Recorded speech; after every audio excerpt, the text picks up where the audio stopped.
episode number 2 of 2024, which is exciting. That's like, I thought you were like episode 2. I'm like, that was 17 and a half years ago. No. Of this year, my friend. I got you. It's a new year, a new guest, and hopefully we can pull out some new nuggets from our guests that will encourage us in our faith and just as we go throughout our day to day.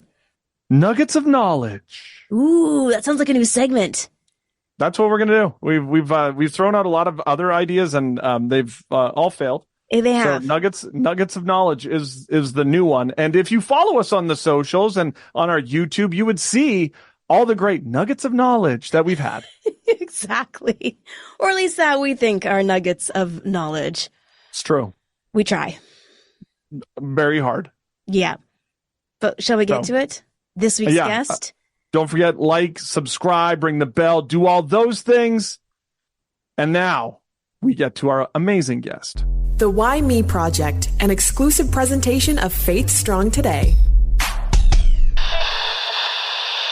What I love about a new year, Holly, is that, we always say a new year, a new you. We kicked off a brand new season with Amy last week. And it's really great that we get to dive into and talk to whether it's an artist or an author or an athlete, really anybody who has that Why Me story. Absolutely. And so we are kicking off this year with music and with written prose. That sounds pretty official, hey? 100%. And I'll be the first one to say that I can't sing. I think my writing capabilities aren't great. Mm-hmm. So it's better to go to the professionals. And Heidi Richardson, how are you? Oh, I'm really good today. Thanks. Glad to hear it. I missed all the flus and everything. Amen. Well, ducking and diving. That's what I try to do. Heidi, we like to ask this skill testing question because we never know where it's going to go. And that is, who are you and where did you come from? I was raised in Edmonton, born in 1961, moved to Calgary when I was in my early 20s to work for the Wycliffe Bible Translators. And then when I was working there, I met my husband, or who was to be my husband, and he was a farmer. And then I left the city and I came to the farm, and that's where I've been ever since. I'm still not really a farmer's wife, though. I can't do a heck of a lot except drive tractors. How's your gardening skills? Yeah, those work pretty good. Oh, well, there you go. I usually have a garden every year, so it helps. That's all you need, gardening skills and tractor driving skills. Yeah, I guess so. So for somebody who's a city, I mean, growing up then in the city, Edmonton and Calgary, how big of a shock was it to then move out to, all of a sudden the farm life? Oh, yeah. Well, it's really different. It's a whole different culture. Yeah. But I've gotten to know quite a few people. I went curling a couple of years. So that was up in our little neighborhood hall. And so I got to know a lot of our neighbors a lot better doing that. Nice. I'm a terrible curler, but. But was it really about the curling or about the community? Yeah. Yeah, it is. Yeah. That's kind of why I went. Yeah. Okay. Were you the skip? I was usually playing first, and then you have to sweep the most. Yeah. Yes. Yeah. Hurry hard. That's funny. If we thought about you as a child to where you are now, I mean, we're going to talk about the fact that you were an author and that, but where was your heart growing up? Did you think that writing books would have been the thing, or where did you see yourself? Yeah, well, I wasn't sure because there's a heck of a lot of things I love to do. I love music, and I was always singing, and I loved drawing stuff and painting, and then I loved writing. So it was kind of hard for me to figure it out. And I did go to Grant MacEwan to do the graphic arts program, but it didn't really, I discovered there that I wasn't as talented a drawer as I thought. So that didn't really work out. Yeah, so I don't know, I worked in the print shops for a little while, and then I went to Wycliffe, and then I got married. So that was really the extent of my career. I did learn to do videos. I love doing videos. I might have been doing that if I hadn't gotten married. Because I'm sort of like the jack of all trades, but master of none, I guess. Oh, I feel that. Yeah. Starting writing, I've written all my life. But starting writing again in COVID was a real God thing where he kind of grabbed hold of me and said, I want you to do that. And it was so much more definite than anything else I've really ever done. So I thought, well, I better try it, I guess, since he says so. No, for sure. So God's telling you to write a book. Where do you start? Well, I had something on my heart and mind for the past.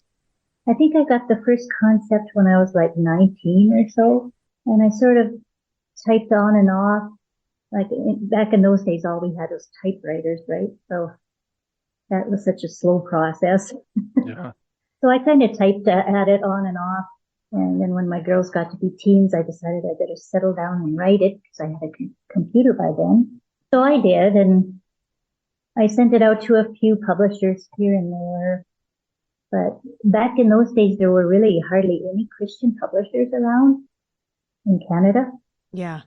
I looked and looked and looked, and there were very few Christian publishers in Canada. It's really different today. There's a lot more. So I tried that, and it didn't go anywhere. And then, of course, in COVID, there was nothing to do, and that's when the Lord kind of nudged me to start working on it again. So I did.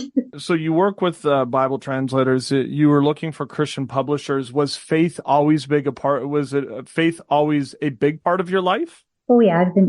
I grew up going to church every Sunday, and I've been a Christian since I was like 17 or so. Serious one, that is. Yeah. There's always that part in your life where at first you're going to church is kind of more tradition and culture in some cases than your faith.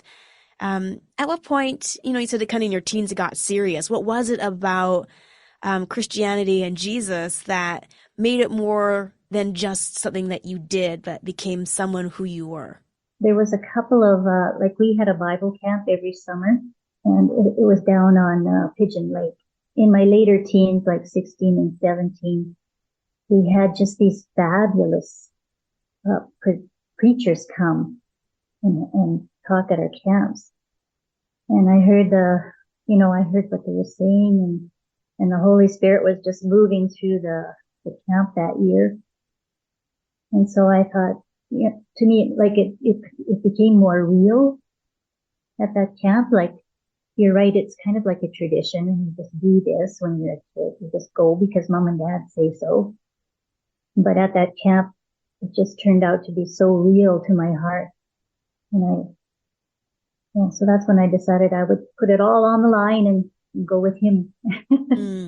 My assumption is when you're an author, you're big into books, because why would somebody write books unless you're big into it?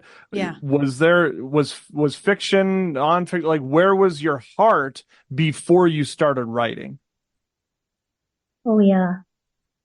Like I could read before I got to school. And my mom was a great reader too. So she took us all the time to the library for books. And like I've read books since I learned to read, right? And sometimes if there's not a book to read, I get really antsy and I start going to look. Because I just have to be reading. I don't know. It's just a compulsion. Yeah. Kind of a thing. There are worse. Yeah, that's true. Well, if I ever had to give up reading for Lent or something, I don't think I would survive. I always gave up things that I knew that I could easily give up. Yeah. Although the year I gave up chocolate was a challenge. Oh, chocolate, yeah. Right? I might be able to do that. So when it comes to COVID, I mean, COVID was kind of one of those things where nobody kind of knew what was going on. We're hunkered down. Some could go out, some couldn't. It was a whole big thing. And for a lot of people, it was difficult. But for you, I'm not saying it wasn't difficult, but you really sat there and you decided, like, now's the time to start writing. Was it because you just felt like it was on your heart, or was there something that was like, okay, now is the time and the time is now? No, it didn't really happen like that. What happened was, since there was nowhere to go and nothing to do, I started going on social media a lot more. Because I used to hardly ever be on there. Weren't those good days? Yeah, that's right. Anyway, so I started going on there, and I came across this a Facebook ad, of course, that told, it talked about how a bunch of Christian creatives are all kind of rising up in North America. They're all rising up and using their talent for the Lord. So I attended that free workshop that he had. He's an artist for the Lord. And I wasn't sure if I wanted to join that group because they were expensive and they were mostly about visual arts. There wasn't much writing there. So while I was kind of trolling through and checking them out online, I came across another group that was all about writers. They're called the Christian Book Academy. And they were much cheaper and they were all about books. So I thought, well, I'm going to join up with them and see what happens. And I didn't really have the money even because we were kind of low on money right then. We didn't even have the money for the first month to join up because you could pay month by month. So I asked the Lord, well, if you really want me to finish this book and, get it out in the world, and you'll have to give me some money, some provision to get into this group.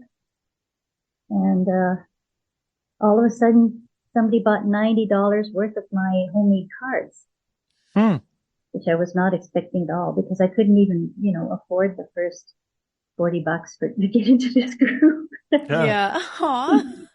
So someone bought those cards and it seemed like God was pointing a huge finger saying, okay, here's the money, now go. Yes. Talk about a sign. Yeah. And then he's been doing that ever since because, it is expensive to self-publish. Yeah. Yeah. How did that road open up for you? Because that's quite ambitious. It's hard enough to try to align yourself with a publisher, but then to now try to self-publish a title that you've written. Tell us a little bit about that process. Well, if I had known it would be this hard, I probably never would have started. Yeah. But this group I was in, they gave you all the training, told you how to do everything down to the last jot and tittle. Like the training is so comprehensive and marvelous. I can't even tell you, but there's a lot to do. Oh my goodness. But it is a little easier than trekking around to publishers and trying to get it out to publishers. Yeah. Less rejection. So you get this idea. Was the idea for you like a one book kind of thing, or did you think that it was going to evolve into more of a series? It started out as one book, but then it was too long. So I split it into 2 books. There's still more to write in my head the Lord has put there. So it'll probably be 1 more book. Unless he decides there should be 4. I don't know. I'm just going with the flow. Yeah. So, yeah. In life, we often have to go with the flow, don't we? But it can be challenging. It seems like it's something that comes naturally to you, though. How does that come naturally to you? Because I think a lot of us could use some advice in that regard. Going with the flow, how do you just embrace the uncertainty of it all? Well, I think partly it's because I'm older now. I tried all the things in my youth. Like I told you, I was the jack of all trades, sort of. I tried all different things in my youth to do stuff for the Lord, I'd like to sing for the Lord. I'd like to be in a singing group. I'd like to do art for the Lord. I'd like to do this for the Lord and that. And I've always been volunteering, but nothing really seemed to be the thing that he really wanted, sort of. And I heard someone preach about what the Lord wants us to do. And he said, if the Lord wants you to do something, he'll let you know. You don't have to keep, casting around, try to find what he wants you to do. He'll let you know. Mm-hmm. And that was like a freedom thing for me. Because, otherwise you're always looking and searching. Yeah. But then when I came to this, he let me know. So I decided I would stop searching. I would stop doing stuff for the Lord. I would wait until he wanted me to do something with him. And that made all the difference. Yeah. But it's too bad I didn't find that out sooner in my life. Isn't that always the truth? If I knew then what I know now, boy, things would be different. And it's not to say that those other things that I did were no good, or Right. that it didn't touch people, but it just wasn't the thing that the Lord was partnering me with. Yeah, You know that's what I fair. mean? Yeah, no, So absolutely. the Prisoner and the Traitor, the Winged Warrior. When it comes to books, like I think, and I mean, there. My assumption is that there's some faith involved in the books. Is it like a Narnia thing where there's the underlying tones of it, or is it in your face as to no, there is some spiritual content with it? No, it's more like a Narnia thing, Love that. but it's like the whole thing is built on Christian principles. And there's a certain type of people in the book who they love their essentially their God in that world, and they love him. And then there's another group of people who don't, and so it's kind of a clash, right? Just like Yeah. we have in our world, Yeah. it's the clash between those who don't and those who do love the God there. So it's not really subtle, like Christians would pick it up right away. But I also wrote the books for kids who weren't Christian. I wanted them to read it and to feel like there was something more out there that they could be finding.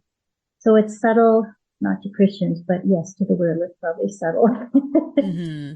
Well, I'm curious. I mean, we're talking about your life and about the books and how this idea has taken years to come to fruition, but now it's Yeah. not one, it's two, and maybe three, and maybe four. Who knows what God has in store? But during this process, did you ever ask that question, why me? Well, I did kind of wonder why God chose this particular thing for me to do. Yeah. Because, I could have been in music my whole life and really enjoyed that. But he kind of picked this thing, and I wasn't too sure why. And so, of course, but when I was ready and I was ready to put it up online, and there's this little button at the bottom that says publish, and your finger kind of goes close and then away and close.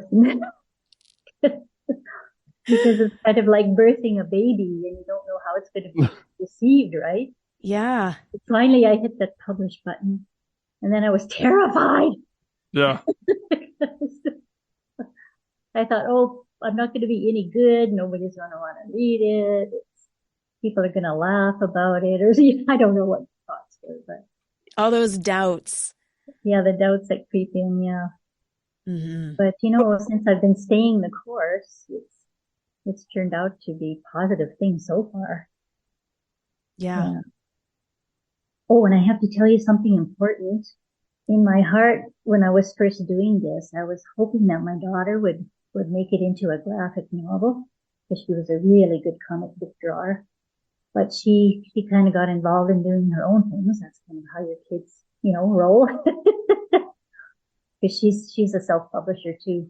Oh, Okay. amazing. Nice. So she got kind of into her own things. And so, but I still had this thing in my heart that I would like it to be a graphic novel. So just lately, I went down to a Comic-Con in Carstairs. I met a man, and he said his daughter is a really good comic book drawer.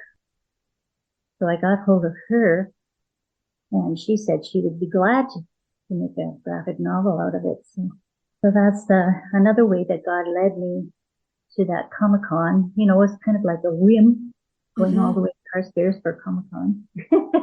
Since you published these books, what has the reaction been from those who have been able to pick it up? I mean, it's one thing to have one book, but I mean, you're kind of blessed in the sense that you have two, so we can kind of follow along in this series. And now you're working on that third, and who else knows? Could you ever imagine that reaction from people would be like, oh my goodness, I can't believe there's actually other people reading my stuff? Yeah, actually, when I first put it out, the response was quite a bit better than I was expecting. So, like, I've sold quite a few of the first and second, and I have people bugging my daughter at church saying, "When is the first coming? When is the first coming?" Yeah. Yeah, and lots of people seem to be really, getting into it and believing in it. So That's probably like another confirmation that it's from God and it's not me. Yeah. Because if it's from God, it's going to be attractive. Yeah. If it's just me, it won't be attractive to people. That's how I feel anyway. It becomes an expensive coaster. Yeah, right. Start propping on my camera with it. Yeah. So we talk about all the long form books, but I did hear rumors, and I mean maybe it's just a rumor. You can confirm it otherwise. What about doing something like a kid's book? Something maybe that you're working on in the future? Well, that's actually what I'm trying to work on now. I'm trying to do a picture book, and my middle daughter is doing the illustrations. You'll have And to give us an update. Yeah, she's a really good artist too. So she does. So you have how many kids? Oh, three. Oh, all girls? Yep. Nice. Household full of ladies. Yeah, and they're all writers. Oh, wow. And two of them are really good artists. Oh, Comic amazing. book artists. And yeah. And so I'm kind of happy because I could launch my middle daughter out into the world with her illustrations. And I like to launch other people too. Yeah. Well, that's really special because it's your daughter. It's a project that you guys get to work on together. And it's, who knows what will happen next? As you say, you like to launch people out. Where does that come from? What, you mean the liking to do that? Yeah. Because I think we live in a day and age where people are a little more selfish and it's just, how can I get ahead? What can I do? This person has this skill. How can I use them? Whereas you are so excited about helping people and then like showcasing them to the world. Oh, well, I think it's because I think it's so exciting nowadays to see how many Christian creatives are heading out into the world. Like, our mainline culture is kind of cratering a little bit, right? But all these Christians going up and sending their stuff out into the world, I think it's going to be quite important in the near future to have all that stuff out there. Yeah. Things that it will lead to the Lord. Yeah. So that's why I want to get as many out there as possible. Yeah. Amazing. Yeah. Well, I want to ask you this because we had a chance to ask Amy about it last week. With it being a brand new year, and we talk about a new year and a new you, and is there something maybe in this year that you're looking forward to, or maybe there's many things that you're looking forward to for a 2024? Yeah, I'm looking forward to a lot of things. Like I still have quite a few writing projects that are sitting in my computer and doing nothing. So I'm going to be getting those out as quickly as I can. It's not a very quick process, but yeah, so I want to do those. And then once I have those out, I have ideas for kind of a new series that I would like to do. Something about a teenager who kind of knows, when she looks at people, she kind of knows where they're at spiritually. Like RoboCop. A series like that too. Huh. But we'll see. It's all the Lord's work really. So I'll do what He says. And that's what's great about a creative like you, is that there's always ideas flowing, that there's always going to be something. So we're very looking forward to what 2024 is going to bring for you. Tower of the Deep Volume 1 and 2, The Prisoner and the Traitor, The Winged Warrior, at HMR_1961 on the socials. Heidi, we appreciate you taking some time and sharing your heart today. It's been such a pleasure talking to you too. I think what we've learned over the years of doing this, not that we didn't know, but the importance of when you hear the Lord saying, do this, just go and do it. Don't question it. And it seems like with a lot of our guests, it's God prompting them to say, do this, write this book or do this song or whatever that may be. And I think that Heidi is just another one of those people who are like, you know what? The Lord said, write a book, and here it is. Yeah, no, I absolutely agree. And I love that she just is going with the flow. I think sometimes we get so wrapped up in what we think we should be doing or expectations that we put on ourselves or other people have put on ourselves that we can, as they say, lose sight of the forest for the trees. And it can be overwhelming, and then we're just not helping anybody, especially ourselves. So I love that, you know what? God told me to do this. I just took a step out in faith, and it is that simple. I think it's us who complicate it. I mean, how often do we see an artist who does, I'm going to do a 3-song EP, and the 3-song EP turns out to be a full-length album? Yeah, exactly. Or for Heidi, I'm going to write one book. One book is now turned into 3 or 4, and you just don't know what that next thing is going to be. And then tack on a kid's book as well. So, I mean, it's amazing when you're in the sweet spot with what God's asking you to do, what can happen. Yeah. Make a plan. You'll make God laugh. Say, I'm only going to write one book, and like 38 later, there you are. Yeah, exactly. The story of Heidi, apparently. There you are. Thank you to everybody who has followed us on the socials. And we want to continue to just talk about that for this year. The importance of places like YouTube and Instagram and Twitter and wherever else that you can be a part of the community that we're trying to build with the projectors. Exactly. And again, we really do like to hear from you. So if you've made it this far in our conversation, thank you. But also feel free to reach out to us either on the socials or through email. And like, what stood out to you? Was there any takeaways? Yeah. And maybe there's somebody that you'd love to hear or see on Why Me Project. Let us know. We'll do our best to see if we can source them out. Every single person that we've ever had ask or say, you need to talk to so-and-so, we've reached out. If it hasn't happened, that's not us. We do the best we can with what we have, so. 100%. A lot of no's. We're used to that. Exactly. We are willing to go the distance. Yeah. No one knows noses like you know noses? Is that what you're going to say? No one knows noses like we get noses. Noses. Like us. Noses? What? Anyways, download, subscribe. And don't forget that you can check out faithstrongtoday.com.